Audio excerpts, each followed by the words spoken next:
I think it is a big deal here that Israel decided to strike Qatar here. Qatar is a major U.S. partner. This has real implications. Qatar wasn't even involved in any sort of conflict with Israel, even in the broadest definition. A lot of these attacks on Yemen or Syria or Lebanon, these are actions that are taken under this broad self-defense rubric. But it doesn't fall under that category. This is something different. This is assassinating political negotiators in a supposedly, country that's supporting the mediation. So this is different. So it's possible that it could change attitudes in Europe. But it depends a little bit sort of what the blockages are. Are the reasons why these European states are not supporting sanctions, are they actually on the substance, or are they political issues? Are they do they have to do with backroom deals or political optics? And if that's the case, then they may not change. So it's hard to say. But I do think that we have seen over the past several months a real growing swell of countries trying to do something, whether it's sanctions or recognizing a Palestinian state or other types of sort of symbolic gestures. And we could have a separate debate about whether or not these things help or hurt.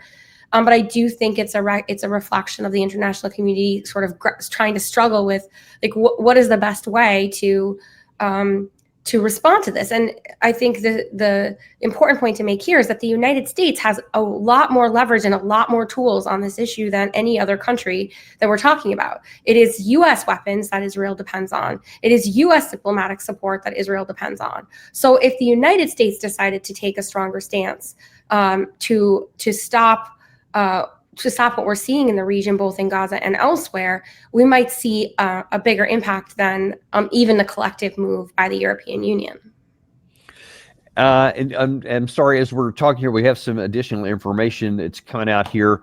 Amir Ohana, who is the Speaker of the Knesset in Israel, far from any kind of embarrassment or backing down or anything else, just published on X. It says, "This is a message to all the Middle East." And he shows a video of the explosion, basically telling everybody this is going to continue on.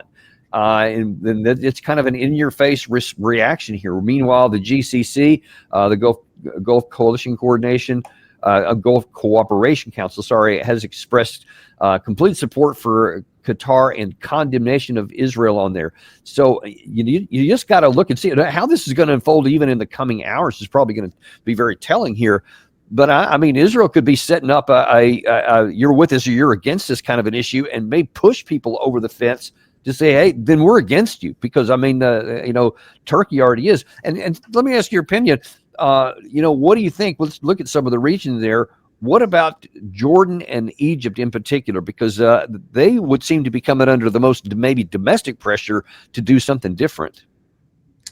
Yeah, I mean, I do think that once you start threatening all the other countries in your region, you're setting yourself up for a balancing coalition against you. I do think that it is important to recognize how out of the norm it is for another country to just go around bombing all of its neighbors. It's hard to know, it's hard to keep count of how many of its neighbors and other countries in the region Israel is currently in some sort of conflict with. Egypt and Jordan, I think, will come under pressure. It's hard to say how far they'll go in sort of adjusting their posture.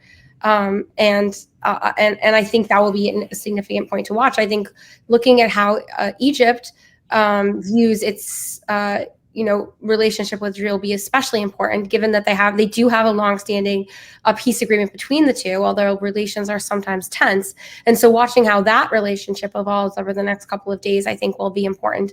I think looking at Turkey is also very important. I mean, there are some in Israel talking about a war with Turkey next, right? So how does Turkey respond when it starts to see Israel aggressively attacking even U.S. partners? I think there will be a lot of shifting in views here. I do think that this is something different. This is not just another Israeli target assassination. This is something different that we should be looking at in that way. It seems to me that there is this belief in Israel, and I've seen lots of people already, some of the social media and elsewhere, to include U.S. Senator Fetterman, who was literally posted a picture of a happy Winnie the Pooh. dancing and in happiness about all this that had happened. So there's certainly lots of people in that camp too. But it seems to me we're in danger of getting to a point to where might makes right. And it doesn't matter about international law. We don't care about that. We'll kill whoever we want, whoever our side wants, as long as it's somebody we don't like. And that we can do so with impunity. And given the Knesset's speaker right there, he seems to think that they do have impunity. And it kind of implies that there's no upper limit on any of this, and anything else is possible as long as you said a second ago, the U.S. keeps providing diplomatic and military support to Israel. Well, I think we should be honest that might has always made right. I mean, that's always been the case. We like to pretend that it's not. We like to pretend that, when the U.S. military has used force in the Middle East or elsewhere, that it's been in support of democracy or to protect the liberal order or, whatever euphemism we're using at the time. But it might has always made right. But I do think that what we're seeing in the Middle East right now is an extreme version of this.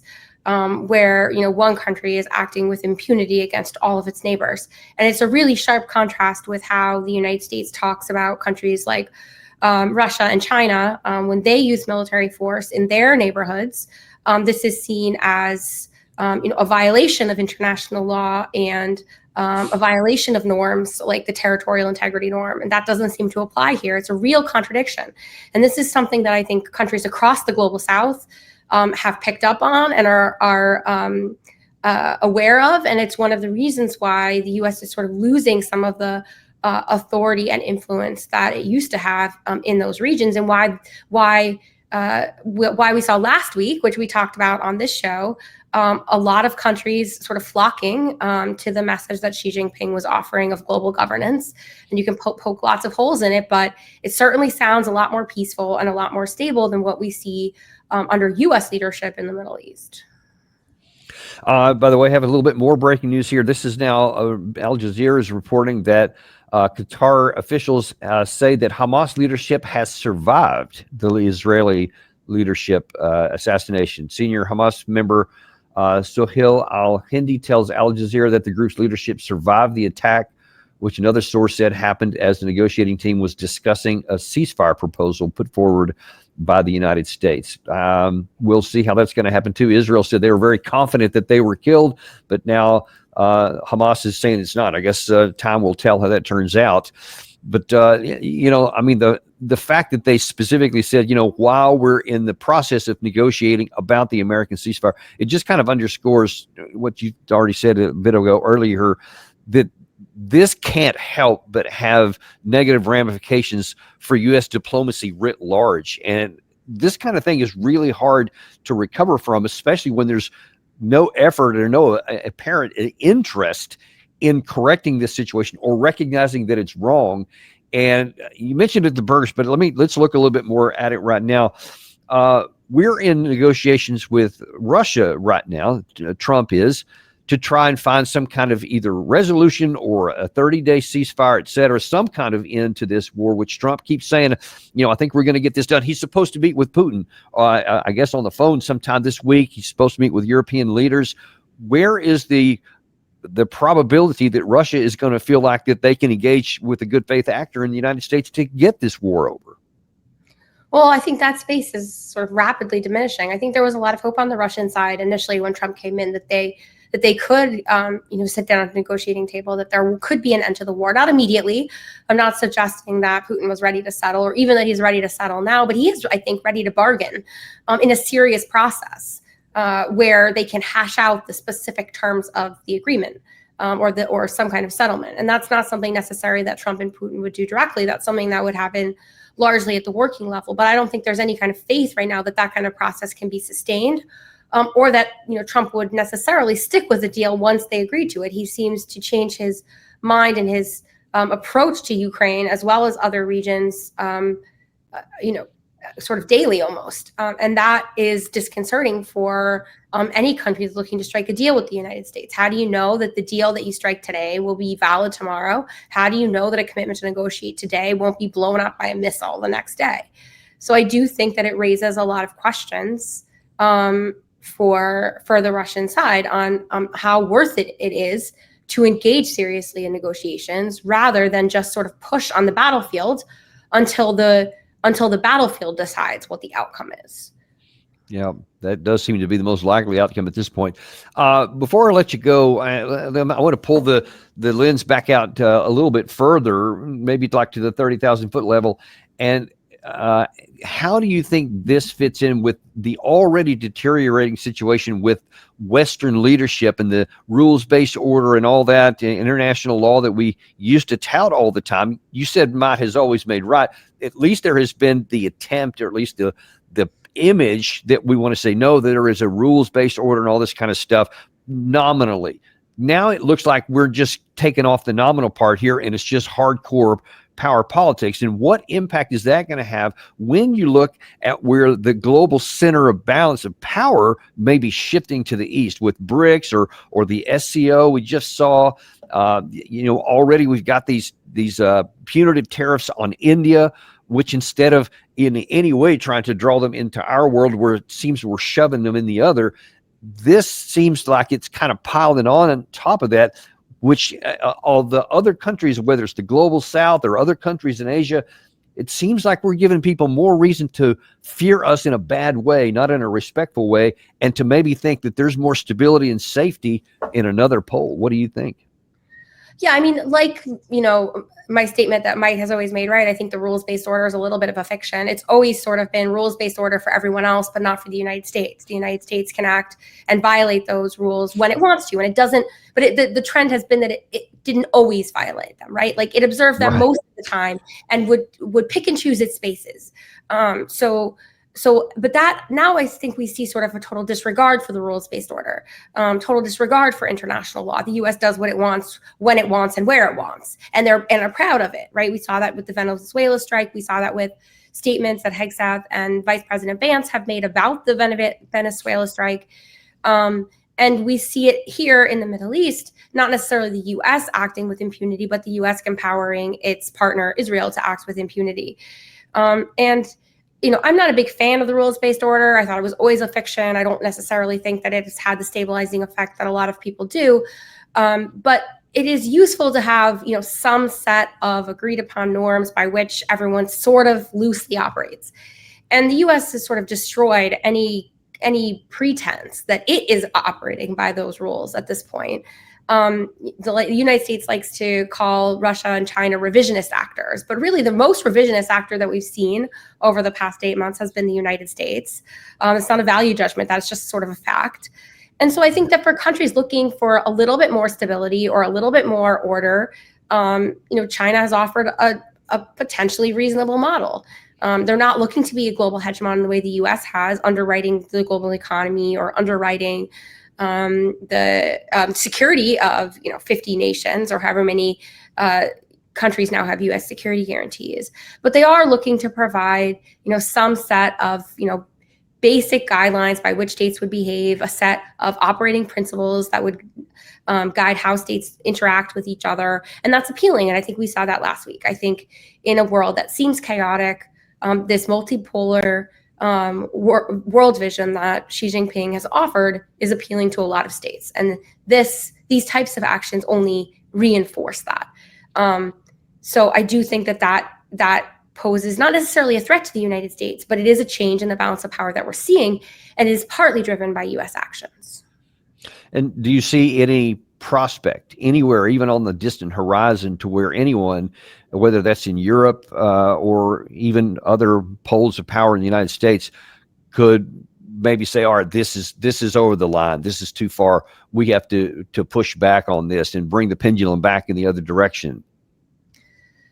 I do think that in the Middle East, it seems hard to fathom, really, the Trump administration taking a strong stance against Israel at this point, which is disappointing, but I think it's true. And I don't know how much sway the rest of the international community has. I think we'll have to watch over the next couple of days. We can see how things play out. Maybe this makes a difference for the Trump administration, but so far they haven't been willing really to break from Israel. And in terms of more globally, in terms of how they're thinking, I think they're still very focused on this power politics model. And I don't know if I've said it before on this show, but I've said it before in other places, that to me, it seems like the administration really wants all the benefits of being the global hegemon, all the power and all the influence that comes with it, but without having to pay any of the costs, without having to have any sort of the responsibilities of a global hegemon. And I think that that will continue, and that causes chaos, because you can't have the influence of a global hegemon without the responsibilities. That's not how it works.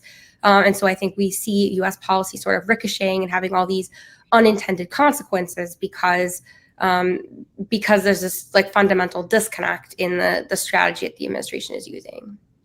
And last question, is there a point beyond which, whether it's the GCC or just a grouping of the Middle Eastern nations, whether individually or in some grouping or so, could finally say, we've just had it with the U.S. We're not going to follow your lead anymore. We're going to follow what our own independent course is that's for our benefit? Or will they just suck this down too and just keep on going under the status quo that's reigned for decades? It's a little bit hard to say, but I think the things to watch are, number one, what happens with the Abraham Accords? Do these things stay in place, or do countries start pulling back from them? They have economic benefits, but countries in the region could decide that they are just no longer worth it. If you saw a cascade movement away from these agreements to sort of make them void, that I think would have an impact on the region. It might also have an impact on the Trump administration. Trump is very proud of those negotiations, so that's something that could influence U.S. decision making. I think a lot depends what Saudi Arabia does. And I think it depends how they decide to approach Iran. I think another thing to watch is whether countries in the region, seeing the United States maybe not as their friend, move to like normalize ties with Iran more directly, and even more than they have so far, and sort of give up on the U.S. approach to dealing with Iran. So I think those are two things to watch that would suggest a real shift in how the region is thinking about its relationship with the United States. And I'm sorry, I'm gonna cheat. I said that was the last question. It turns out there's one more, because you reminded me of something here. We're also allegedly in diplomatic engagement with Iran to still try and figure some way to get this whole nuclear program under control, which the airstrikes damaged it, but it certainly didn't end anything. Is there any prospect that Tehran will have any interest in talking to the United States after this? Well, I certainly don't think this helps. I mean, the issue with Iran is sort of the same issue that we've been talking about, which is this credibility issue. You know, the last time Iran was at the negotiating table, engaged in what it thought were serious negotiations, and it was attacked not once but twice, first by Israel and then by the United States. So in order to return to the negotiating table, especially around the topic of giving up their nuclear enrichment capabilities and potentially other military capabilities, right, like their missile, their ballistic missile technology is also on the table here. To give those things up, they'll need really credible assurances from the United States that they're not going to be attacked again by Israel or the United States.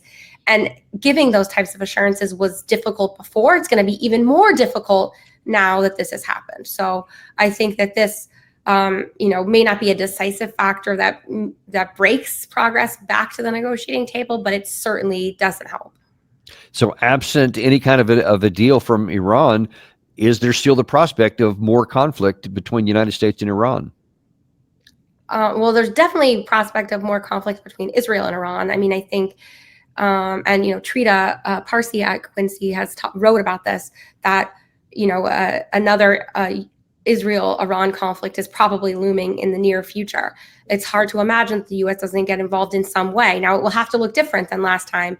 The big bunker buster bombs that the United States used, we only had a limited stockpile, and we used over 2/3 of that stockpile in the last attack. So any future attack would have to look very different, because we couldn't rely on those same capabilities in the same way.